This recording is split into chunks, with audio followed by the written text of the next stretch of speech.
अतिवृष्टीमुळे जिल्ह्यात हाहाकार उडाला आहे। मंगळवार सकाळी तिरू नदीला पूर आल्यानं शेताकडून येणारा 27 वर्षीय तरुण वाहून गेला होता। रात्री ओढ्यातील पुलावरून पाणी वाहत असल्यानं ऑटोने प्रवास करणारे 5 जण वाहून गेले होते। त्यापैकी 3 बचावले, मात्र उर्वरित 2 गायब झाले होते।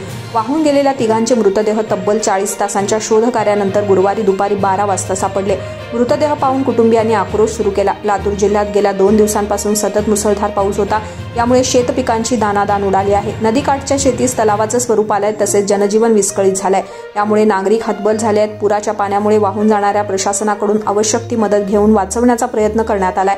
अतिवृष्टीमुळे जिल्ह्यात जवळपास 480 कोटी रुपयांचं नुकसान झालंय। जळकोट तालुक्यातील तिरुका येथील सुदर्शन केरबा घोनशेट्टी वय वर्ष 27 हा अविवाहित आहे। मंगळवार सकाळी 9 वाजता पशुधनात चारा आणण्यासाठी शेताकडे गेला होता। डोक्यावर चाऱ्याचा भारा घेऊन परतताना पाण्याच्या प्रवाहामुळे तो तिरू नदीपात्रात वाहून गेलाय। या घटनेची माहिती मिळताच त्याचा शोध घेण्यास सुरुवात झाली। अखेर गुरुवारी दुपारी 1 वाजता त्याचा मृतदेह 2 किलोमीटर अंतरावरील नदीपात्रात आढळून आलाय। त्याच्या पश्चात आई, वडील, एक बहीण असा परिवार आहे। विशेषतः तो एकुलता एक आहे।